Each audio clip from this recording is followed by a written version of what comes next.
Hi, this is John Morellis, and welcome to my series on nailing your exposures. In this installment, I'm going to talk about histograms, what they are and how to use them. You've probably seen histograms on the back of your camera or in your computer when you're working in Photoshop, and maybe you have an idea of what they are, but you're not exactly sure how to use them to create great results with your images. So in this installment, I'm going to show you exactly how to do just that. I'm going to make this short and sweet, so here we go.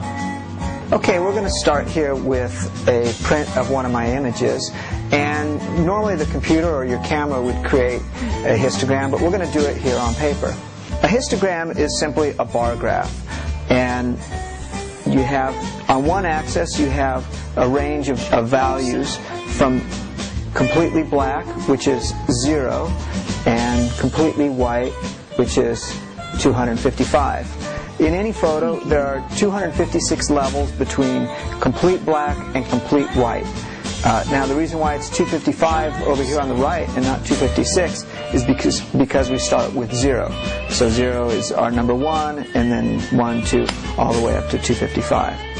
And then on our other axis over here, we have the frequency. How many times does an individual pixel occur? So let's say there are 10,000 pixels in a photograph, then, you know, up here would be 10,000 would be the maximum number of pixels that could occur in the photo.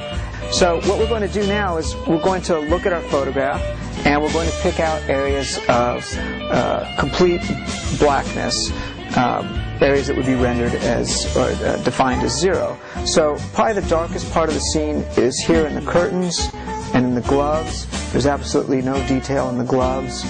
Underneath the sofa here, these are all areas of these are all black areas. So what the histogram does, what the computer essentially does, is it takes an individual pixel, and if it's a 0, it puts it in here in our graph, and if there's more than one, it sort of stacks our pixels up and creates a bar.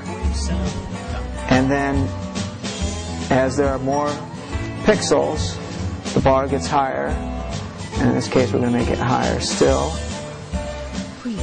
Higher still, because we have a lot of black areas.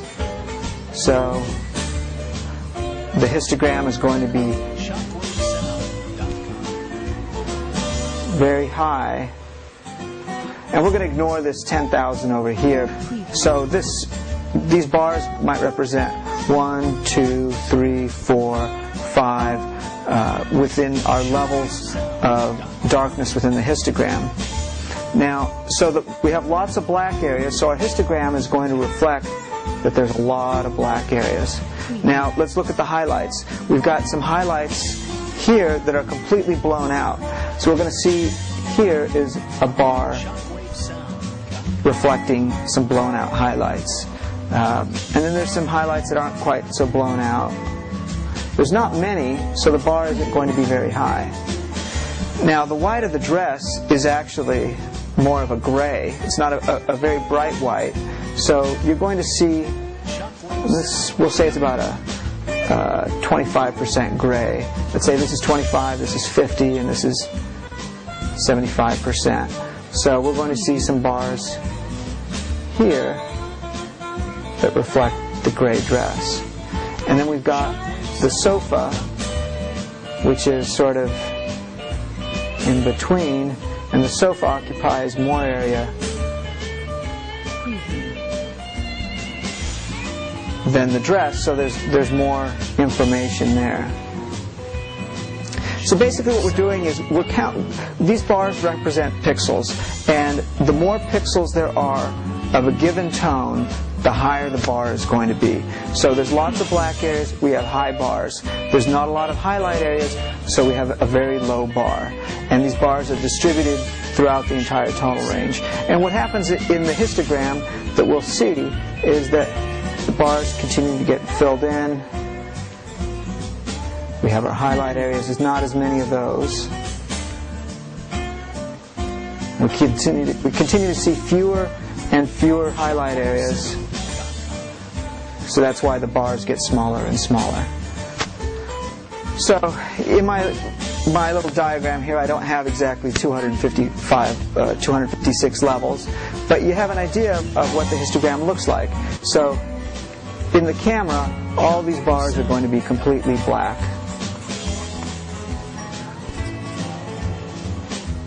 So that's basically what it is. Our histogram is a bar graph that shows how many pixels we have of any given tone. The more pixels in one area, such as our shadows, the higher the bars are going to be. The less there are, such as in our highlights, the lower the bars are going to be. Finally, here's the image loaded on the computer with the histogram, so you can see what the actual histogram looks like. And you can see that the histogram that I drew out is actually fairly close to the histogram that is in the computer. So hopefully you have a better understanding of histograms, and we're going to use this knowledge in our next installment to create the exposures that we need to make sure our clients are happy. So for the Photographer's Toolkit, thanks for checking in, and I hope to see you soon.